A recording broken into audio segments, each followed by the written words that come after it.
दोस्तों, महाभारत के युद्ध में कई ऐसे वीर योद्धा हुए हैं जिनको हराना मुश्किल ही नहीं नामुमकिन था। इन्हीं में से एक और योद्धा था कर्ण के पराक्रमी पुत्र वृषसेन।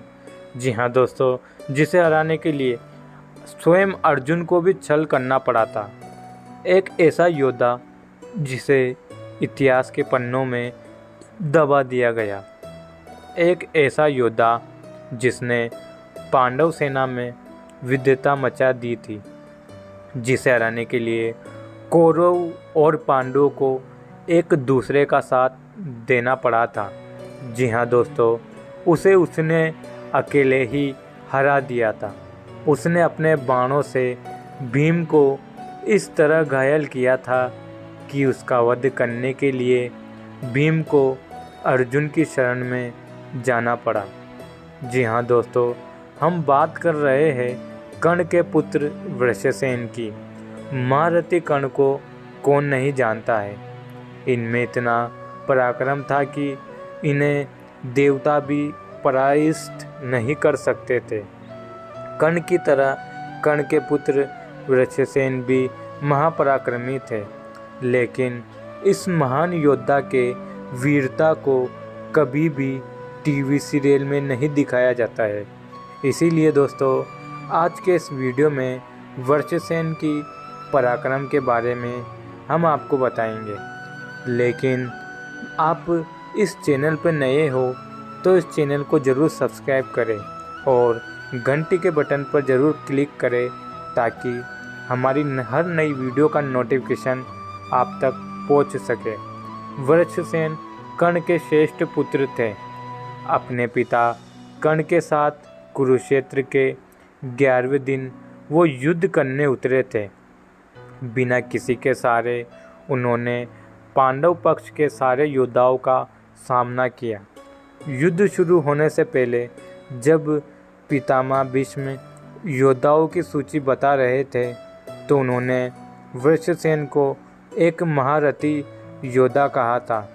जिन योद्धाओं को वृषसेन ने हराया उनमें सबसे पहला नाम पांचाल राज द्रुपद का है।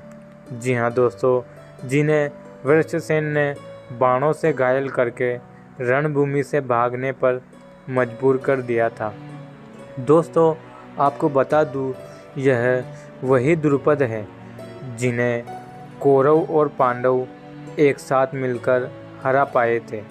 जी हाँ दोस्तों, आपने सही सुना, पर वृषसेन ने बहुत ही आसानी से द्रुपद को हरा दिया। इसके बाद वो अपनी शक्ति से पांडव और सोमक योद्धाओं का विनाश करने लगे। इतना ही नहीं दोस्तों, कुरुक्षेत्र युद्ध में वृषसेन ने द्रौपदी के 5 पुत्र, जिन्हें उप पांडव भी कहा जाता था, उन्हें भी हराया था। वृषसेन इतना पराक्रमी थे कि उन्हें हराने की शक्ति पांडव पक्ष के बहुत कम योद्धाओं में थी। इस बात का परिणाम वृषसेन का वध है।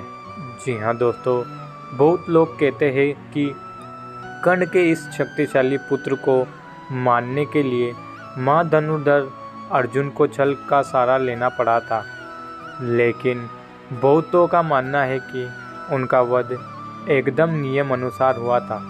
तो दोस्तों, चलिए जानते हैं कैसे हुआ था उनका वध। यह बात उसके 17वें दिन की है, जब वृषसेन महापराक्रम के साथ युद्ध कर रहे थे। वृषसेन और नकुल के बीच एक महाभयंकर युद्ध चल रहा है। उस युद्ध में वीर वृषसेन ने नकुल का धनुष काट दिया था। जी हाँ दोस्तों, तब नकुल एक तलवार उठाकर बड़े वेग से वृषसेन की ओर दौड़े। तब वृषसेन ने अपने तीरों से नकुल के तलवार को भी काट दिया। जी हाँ दोस्तों, इस प्रकार बहुत ही आसानी से वृषसेन नकुल को परास्त करता गया और अंत में उसको मार दिया। तब नकुल अर्जुन के सामने ही तुरंत भागकर भीम के रथ पर चढ़ गया। यह देखकर वृषसेन बहुत क्रोधित हो उठे और अपने बाणों से नकुल और भीमसेन को घायल कर दिया। इसके बाद दोस्तों वृषसेन नकुल और भीम के सारे अस्त्र काट दिए। वृषसेन के पराक्रम के आगे महाबली भीम भी टिक नहीं पाए। जी हाँ दोस्तों, वो अर्जुन के पास मदद के लिए गए। भीम ने अर्जुन से कहा, देखो अर्जुन, नकुल वृषसेन के बाणों से बहुत घायल हो चुका है।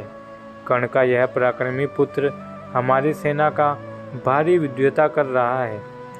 तुम उसे जल्द ही मार डालो, नहीं तो वो हमारे सेना के नामो निशान मिटा देगा। यह सुनकर अर्जुन, नकुल और नकुल का पुत्र शांतनिक एक साथ वृषसेन को घेर लिया। पर वृषसेन दोस्तों इतना पराक्रमी था कि उन्होंने अकेले ही अपने बाणों से सबको घायल कर दिया। उन्होंने 3 बाणों से नकुल को, 12 बाणों से श्री कृष्ण को और 3 बाणों से शांतनिक को घायल कर दिया। दोस्तों वृषसेन ने अर्जुन को भी कई सारे बाण मारे। वृषसेन का पराक्रम देख सारी कौरव सेना वृषसेन का जय जयकार करने लगी।